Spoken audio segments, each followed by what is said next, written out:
Question number देख रहे हैं हम लोग। क्वेश्चन नंबर 23 देखते हैं हम। ठीक है, क्वेश्चन नंबर 23। क्वेश्चन नंबर 23 में क्या कहा गया है? कह रहा है कि तीन संख्या हैं एक दूसरे से, तीन संख्याएं एक दूसरे से सहअभाज्य हैं। पहली दो संख्याओं का गुणनफल, हमने मान ली पहली दो संख्याओं का गुणनफल इसने दिया गया है कितना? देखिए, पहली दो संख्याओं का गुणनफल है a इंटू बी, मानते हैं जैसे 551 क्वेश्चन में दिया गया है। b मल्टीप्लाई c, ये दिया गया है आपको 1073। अब आप एक चीज देखिए, यहाँ से ए बी की मल्टीप्लाई 551 है, बी सी की मल्टीप्लाई 1073 है। हम क्या करते हैं, यहाँ से एलसीएम एचसीएफ लेते हैं। एचसीएफ कितना है इन दोनों का? ये आ गया 29। ठीक है, अगर मैं इस संख्या को 29 से डिवाइड करता हूँ तो ये मेरे पास कितनी आ रही है? 29 से हमने इसको डिवाइड किया, या फिर आप यहाँ ना करके यहीं कर लो। 29 से इसको हमने काटा, तो 29 से इसको काटने के बाद हमारे पास कितना मिल रहा है? यहाँ से काटा तो ये जा रहा 19 बार। तो इसका मतलब हमें पता चल गया कि पहली संख्या एक 19 होगी और दूसरी संख्या कितनी होगी? 29 होगी। भाई हमने इससे इसको काट के देख लिया तो 19 आ गया। इसका मतलब ये हुआ ना, 19 और 29 की मल्टीप्लाई कितनी है? 551 है। ठीक है जी, तो हम कह सकते हैं कि a मल्टीप्लाई बी हमारे पास ये आ गया।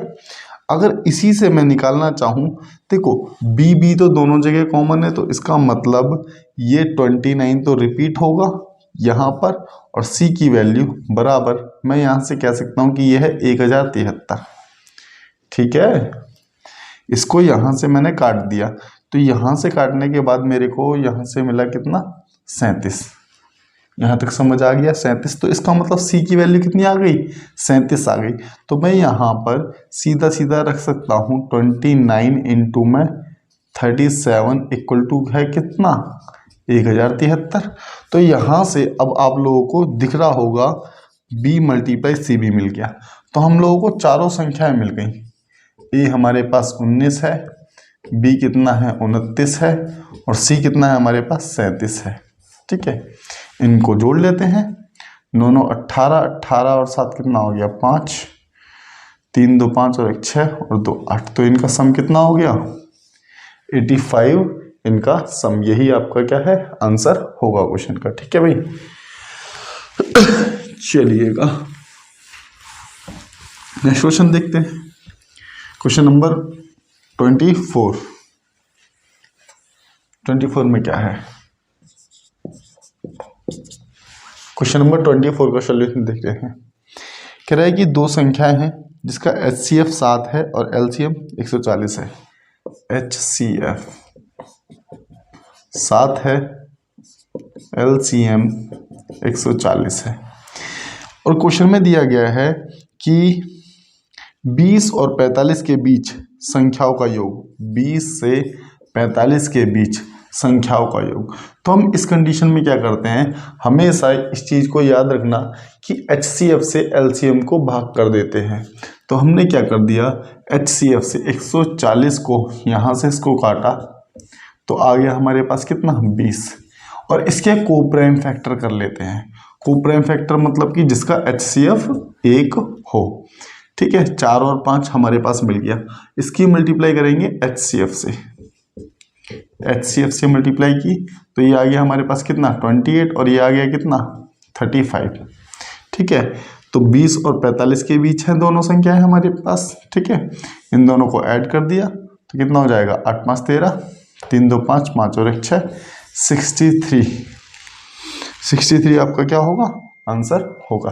ठीक है ना, एक बार फिर से समझ लो इसका कि इसको हमेशा आप लोग याद रखना कि HCF से LCM को डिवाइड करने के बाद हमारे पास जो नंबर मिलेगा वो उसके कोप्राइम फैक्टर कर देते हैं। कोप्राइम फैक्टर क्यों कर देते हैं, इसके बारे में मैंने पिछले कई क्वेश्चनों में बताया हुआ है कि इसके पीछे क्या लॉजिक है, क्या रीज़न है। तो एक बार उन वीडियो को देख लोगे तो चीज़ें सारी की सारी क्लियर हो जाएंगी। फिर भी नहीं होती तो कमेंट करो, फिर देखेंगे। ठीक है जी, नेक्स्ट क्वेश्चन देखते हैं। ठीक है, क्वेश्चन नंबर 25। क्वेश्चन नंबर 25 में क्या कहता है, ये कह रहा है कि दो संख्याओं का HCF और LCM।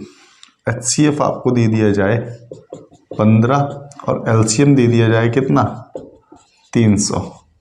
ठीक है जी, HCF LCM दे दिया और एक संख्या दे दी आपको कितनी, 60। तो दूसरी पूछिए। तो इसका मैंने आपको डायरेक्ट फॉर्मूला भी बता रखा है और पिछले कुछ क्वेश्चनों में बेसिक भी बताया हुआ है। तो LCM मल्टीप्लाई HCF अपॉन में फर्स्ट इंटू सेकेंड। ठीक है, तो रख दो 300 अपॉन में 60 से कटा 6 पंजे 30। ठीक है, 15 पंजे 75। तो सेकंड नंबर क्या होगा, 75 आपका आंसर आ जाएगा। ठीक है ना, ये हो गया 25। 26 देखते हैं।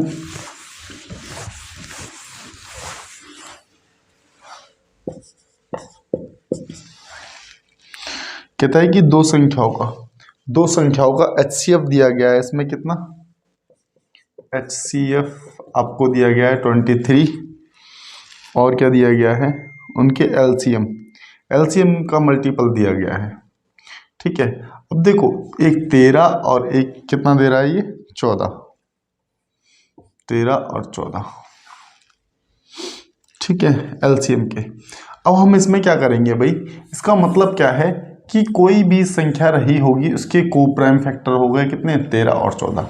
तो हमारे को तो उसने को प्राइम फैक्टर ही दे दिए, तो सीधा सीधा हम क्या करेंगे, HCF से इसकी मल्टीप्लाई कर देंगे, इसकी भी मल्टीप्लाई कर दो, इसकी भी मल्टीप्लाई कर दो HCF से। ठीक है ना, तो इसकी मल्टीप्लाई जब HCF से करोगे तो कितना आ जाएगा, 14 42, 14 28, 28 और 4 कितना होता है, 32। क्या पूछा गया है, बड़ी संख्या पूछी थी, तो बड़ी संख्या यही होगी आंसर। छोटी पूछता तो इसकी मल्टीप्लाई कर देते। ठीक है भाई, ठीक है ना। क्वेश्चन नंबर 26 हो गया। अगर आपको लग रहा है कुछ चीज समझ नहीं आ रही तो बताना भाई। ठीक है, बाद बाकी देखते रहो। Question number 27। ठीक है, वह न्यूनतम संख्या ज्ञात कीजिए जो 4, 6, 8, 9 से भाग देने पर प्रत्येक स्थिति में 0 शेष बचाता है और 13 से भाग देने पर 7 शेष बचाता है। तो इसका LCM ले लो। LCM कितना आ गया, 72 आ गया इसका LCM। ठीक है जी, LCM आ गया इसका 72। अब एक चीज देखो, 72 अगर 13 से डिवाइड करते हैं 72 को, तो रिमाइंडर 7 बचता है, शेषफल 7 बचता है। काट के देख लो या तो आप लोग। भाई हम क्या कर रहे हैं, 13 से भाग दे रहे हैं 72 को, 13 पंजे 65, तो रिमाइंडर 7 बच रहा है। ठीक है, और इन सभी संख्याओं से पूरा जा रहा है, तो इसका मतलब आंसर क्या होगा आपका, 72 ही होगा। ठीक है जी।